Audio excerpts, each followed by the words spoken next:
It seems like I said some very inappropriate, very sad things in my last video. I'm here to apologize. I'm sorry, Jake Paul. You can beat Mike Tyson. Psych, bitch! Okay, that was horrible. But you know, how Mike Tyson got revenge from Muhammad Ali. I'm fucking with Mike Tyson videos right now. They're very deep and very cool. It's October. They're very sparkly. Oh my god. 2nd, 1980. Ali fights Larry Holmes. We go to Albany, New York. We live in Castle. We go 30 miles north to Albany, New York, and we watch it on pay-per-view. After the fight, we got in the car. No one talked. So we drove 30 miles back to Catskill. We all opened the door. We all went to our rooms. We never talked. The next morning, Cuss is on the phone with Muhammad Ali. Cuss is calling Larry Holmes so many bad. How do you let that bum hit on you, Chad Ali? How do you the bum? Why you let that bum beat on you? Know, Cuss he's almost getting sensitive, emotional. Why is the bum almost crying? He's a bum. Why you let him hit you? Why you let him beat her? So I talked to Ali on the phone. 1 second before I get back to this, right? I'm actually very, very deeply invested in this right now. It's pulling at the heartstrings.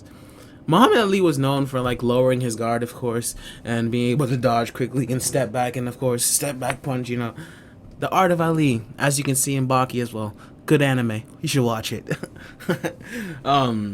I respect that style, but like of course it did leave him with a lot of head damage and stuff like that. Then when I get big, I'm gonna get him for you. I'm gonna revenge you. I'm gonna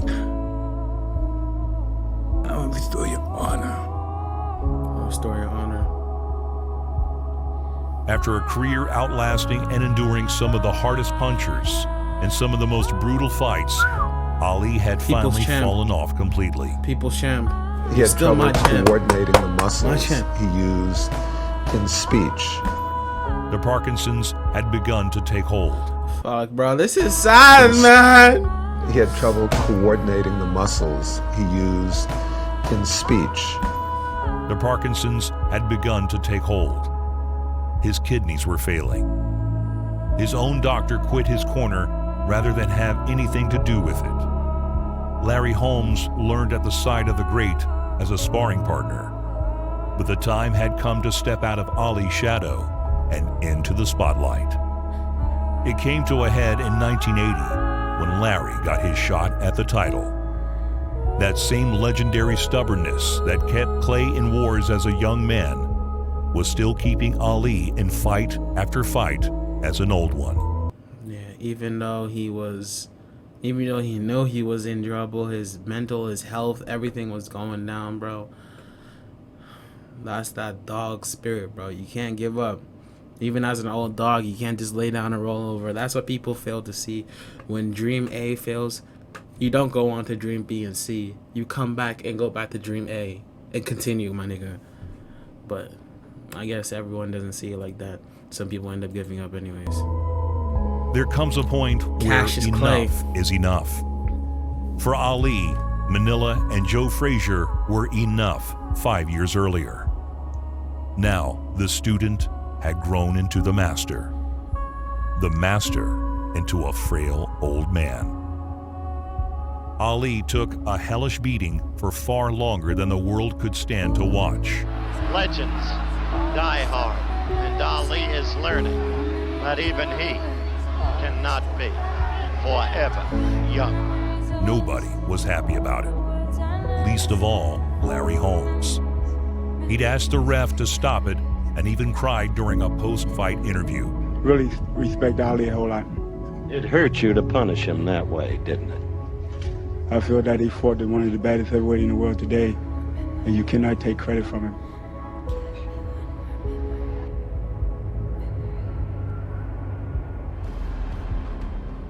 The love for Muhammad Ali overflowed out many eyes that night.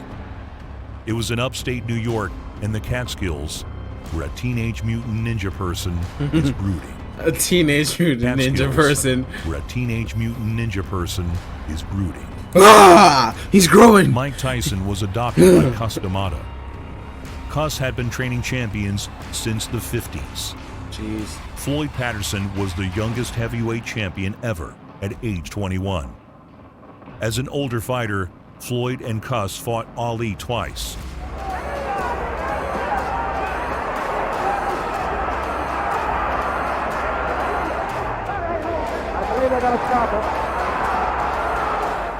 Falling short both times. No blocking, just quick movements, you know. Ali is after. Less than a half. Oh, now, the minute Patterson lands a blow, Ali punishes. Nothing to fight. Patterson doesn't want it stopped, but they're right. They're stopping it for the protection of the lad himself. Ali was stripped of his title for refusing to fight in Vietnam.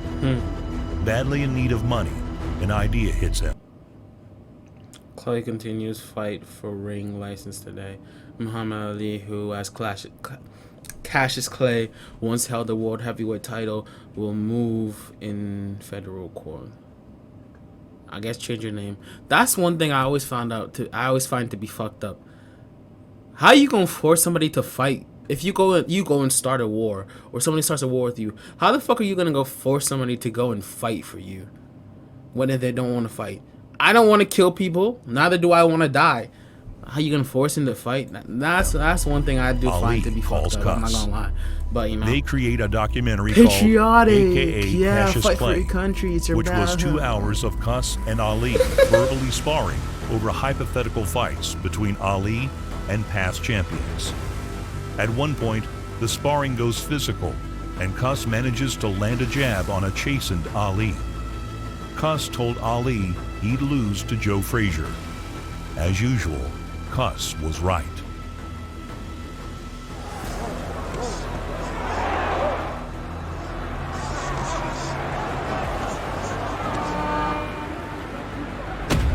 Coming up for round 13 now. That was a hard hit.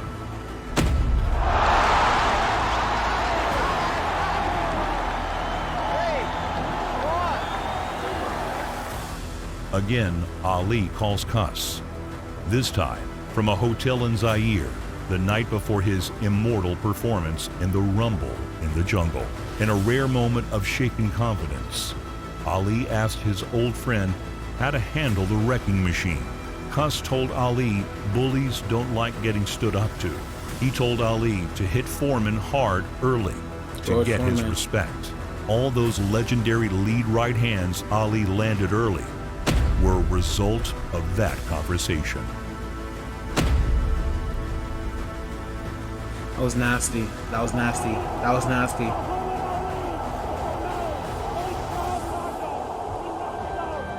For me, when it comes to sports, right?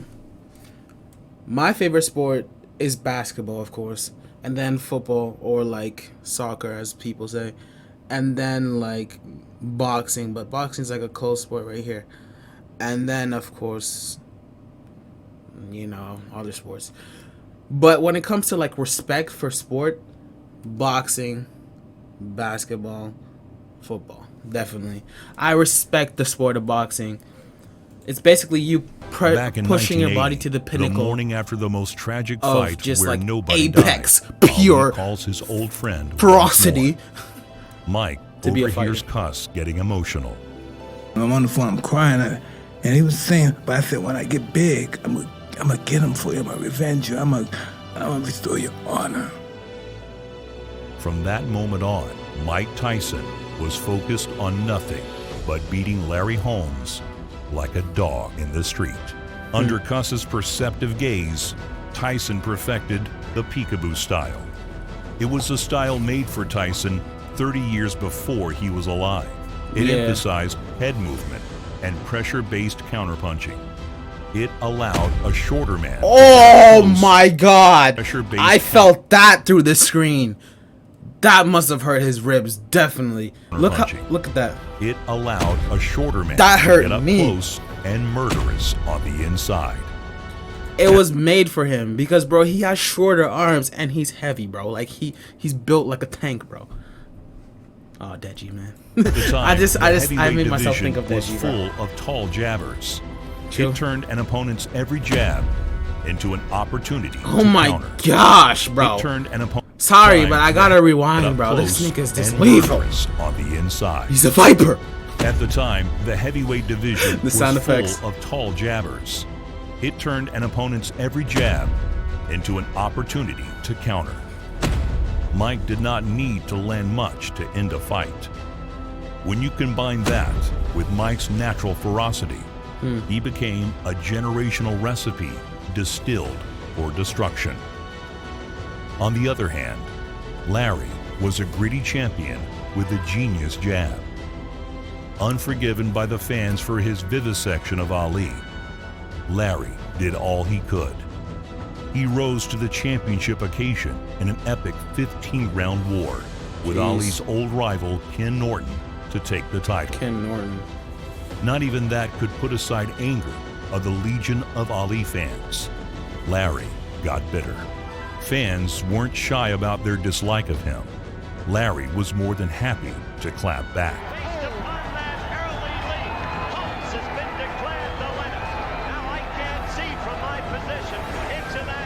Holmes Nobody had his liked him 'cause he undefeated beat streak Ali. broken by Michael Spinks. Michael Spinks. Short, that right hand was short by Spinks. There's a right hand. Holmes is really just trying There's always a giant and a giant slayer. No matter how much of a giant you are. There you see Holmes moving Oh! with his left. He'd come up from light heavyweight to win a tight decision and the championship, ending Larry's run at Rocky Marciano's record. After losing an even tighter decision in the rematch, Larry retires furious in 1986. It appeared Tyson would never get the chance to avenge his idol. In slithers Don King. $3 million and a title shot at Tyson proved too good for Larry to pass on. All these was niggas are 38 fucking instigators, bro. He's basically the equivalent of saying, buddy saying, I wouldn't let that happen to me, though. He's the equivalent to that nigga, though.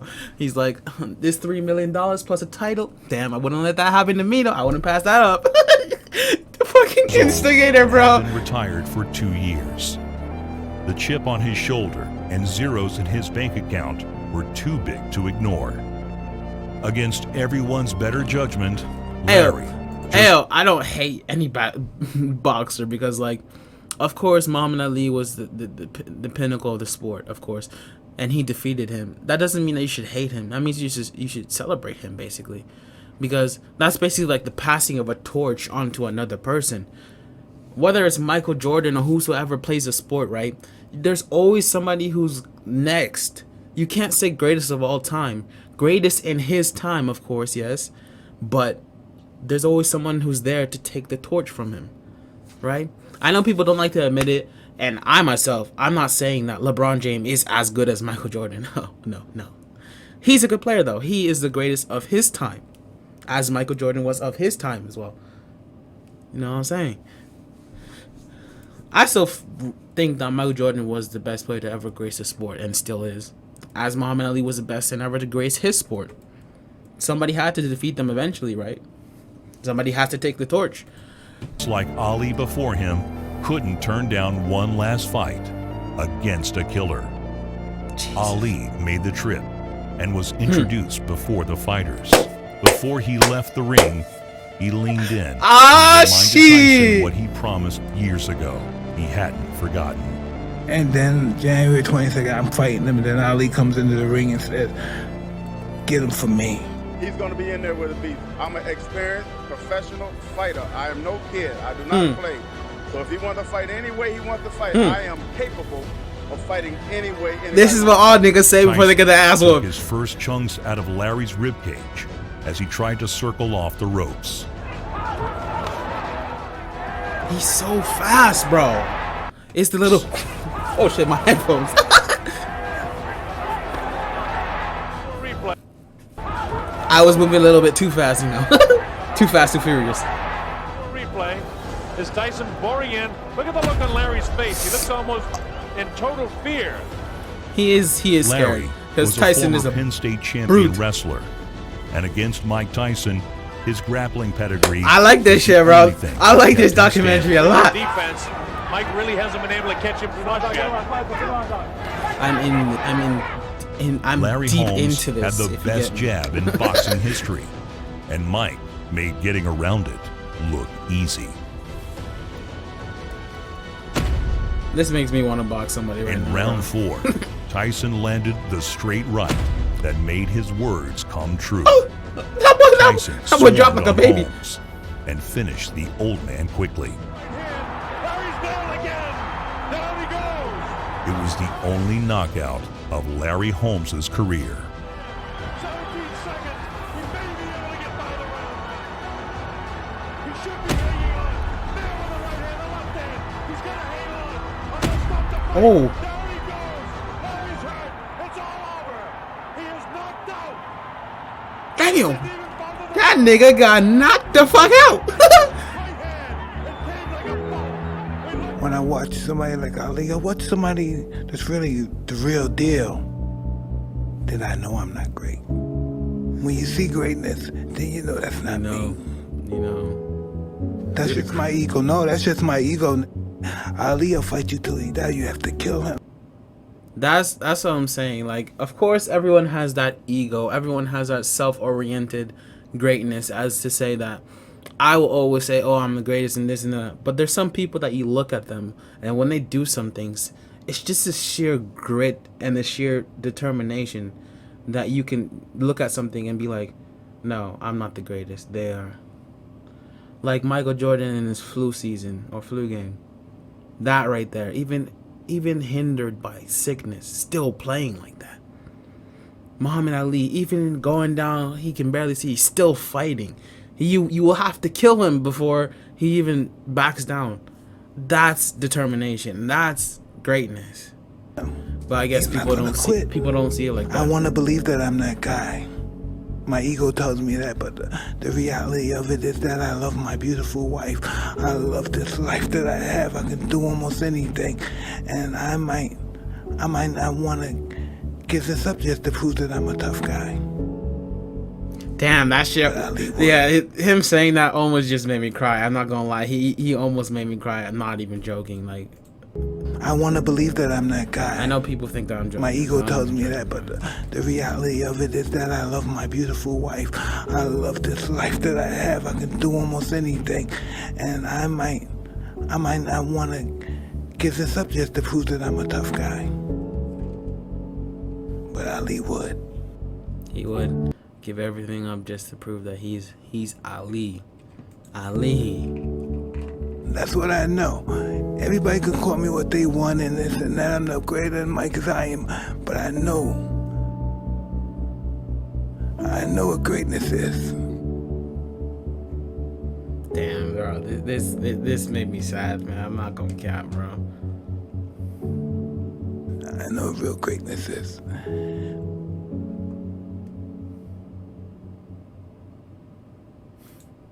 It's the little fucking dance he does, man. Oh, I love it, man.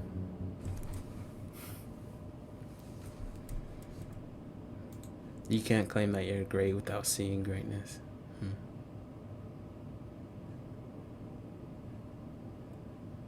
I'm sorry. I'm dumbstruck. I'm just, I don't know what to say. It's been your boy Konji, man. If anything, take that as a lesson. Take that as the wind beneath your sail. Don't give up. I know a lot of people see that the dream is fruitless and there's no means to an end or whatever. I've been in that situation, but I still come record videos. I still go to the studio, make music. And yeah, speaking of music, I'm about to drop some music soon lately, so watch out. Watch out. Anyways, it's been your boy Konji, man. Peace.